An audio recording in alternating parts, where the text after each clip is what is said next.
As the torrent of new AI tools flooded the market last year, I was initially skeptical, and then I found myself having to rely on them. So let me tell you what my AI concerns were. Number one, effort.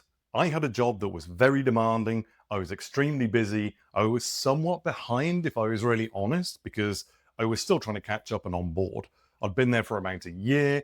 It was a company that had very heavy governance, and I was still learning the systems, the people, the tools, and the processes that were involved. Adding something else on there just seemed completely impossible to me.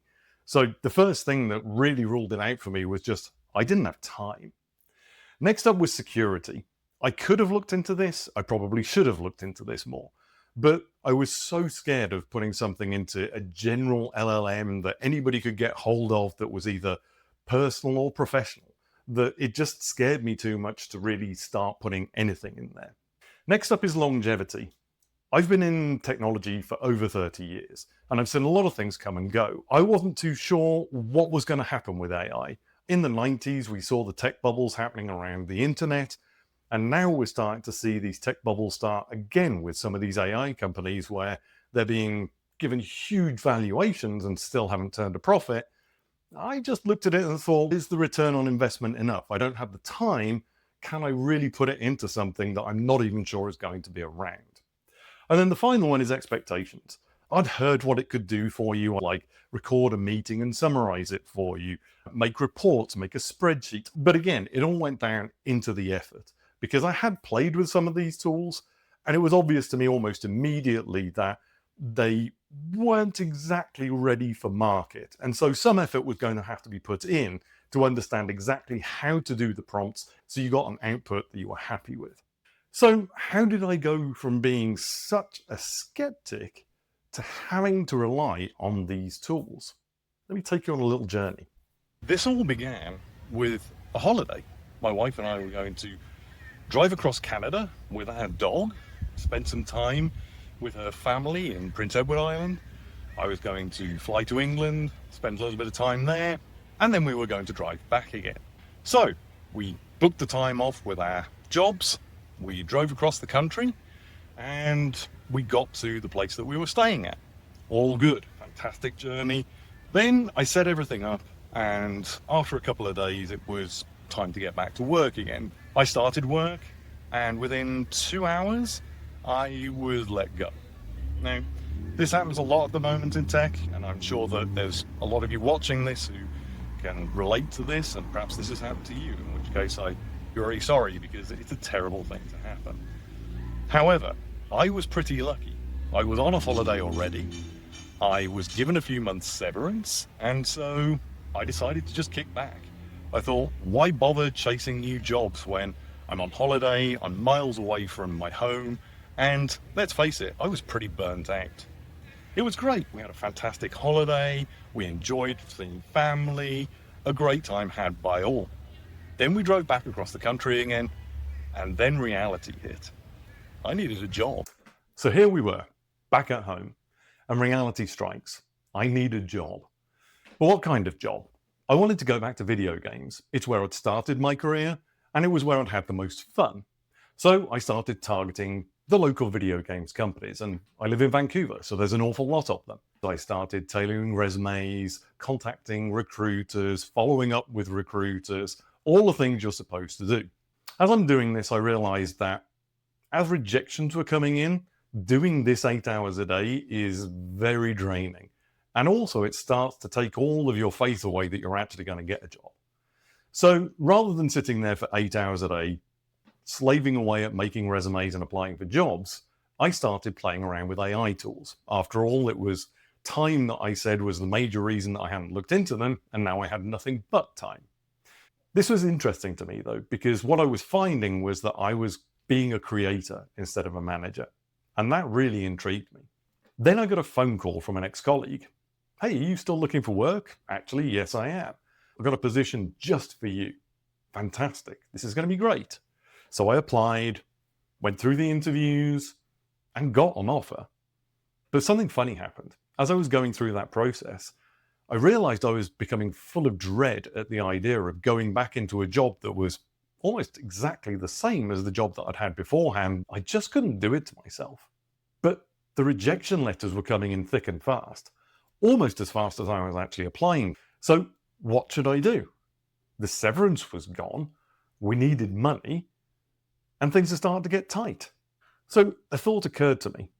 What if instead of trying to apply for a job with somebody else, what if I actually started my own business? I was enjoying vibe coding, and I started playing around with YouTube because I'd always wanted to be in movies. You know that thing that I always tell you to do where you draw 3 circles and the intersection of those is where you're supposed to aim your business, your skills, your interests, and what you can do that somebody will pay for.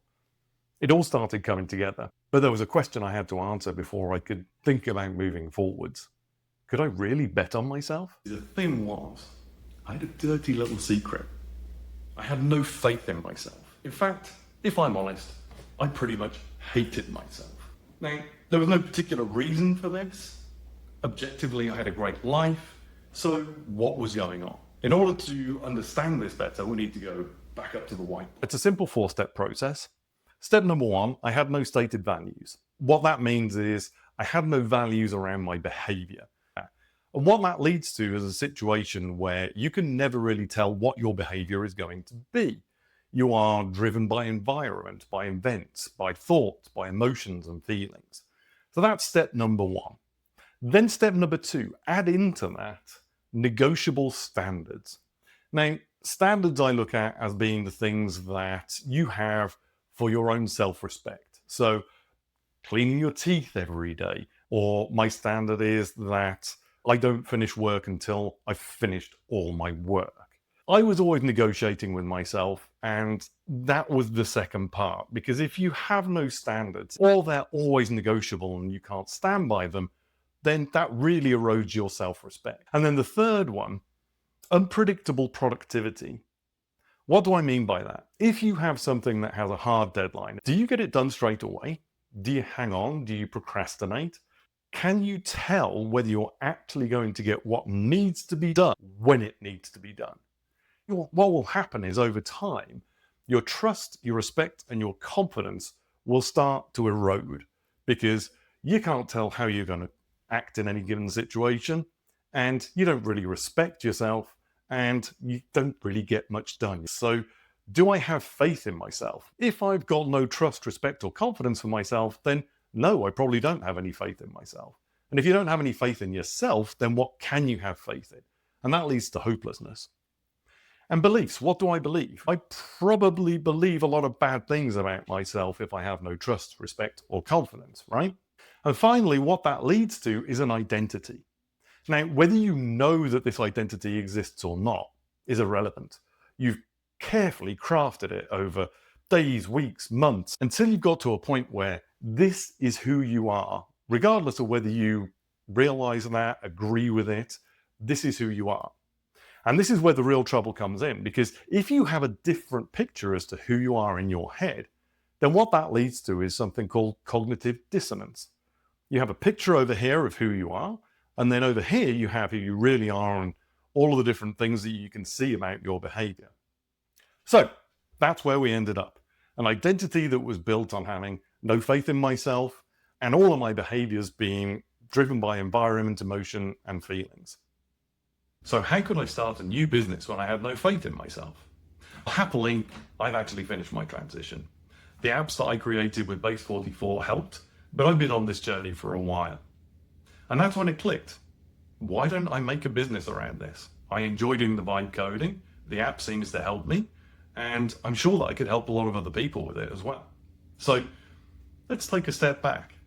I'm changing my identity, and I'm changing completely what I do and how I make money. I'm having a full stack life rebuild. In technology terms, full stack just means it's the front end, it's the back end, it's the servers, it's every part of the technology, which to me is analogous to the entirety of my life. I really am having a full stack life rebuild. But what about those concerns that I had about AI? Effort. That's not an issue anymore. I have all the time in the world. Security. For now, I'm leaving that to the apps. ChatGPT, Base 44, I believe they have good security. And I also believe that I'm not putting anything out there that I shouldn't. So those concerns are pretty much gone as well. Longevity. This isn't going to go anywhere. The tools will change over time, but I don't see that we're ever going to go back to a position where we don't have these tools anymore. But for now, these tools seem to be here. They're helping me. So again, not a concern anymore. And then expectations. I've been working with the tools for a while now. I think I have a pretty good understanding as to how they work. And although they sometimes give quirky results, I think they're here to stay. And frankly, I can't afford to hire people, so I don't really have a choice. So there we have it. I'm going all in on AI. I still have some concerns. I don't really have a choice. And if I'm honest, I really do believe that this is going to work out. These tools are very robust now. And in future videos, I'll be giving you updates on how the app development is going, how my usage of general AI tools is going, my findings, how much it's costing me, and of course, diving further into the behavioral side of things so that we can understand what the systems and processes are that I'm using to build the app with. So that's it for this episode. Thanks for watching, and I'll see you in the next one.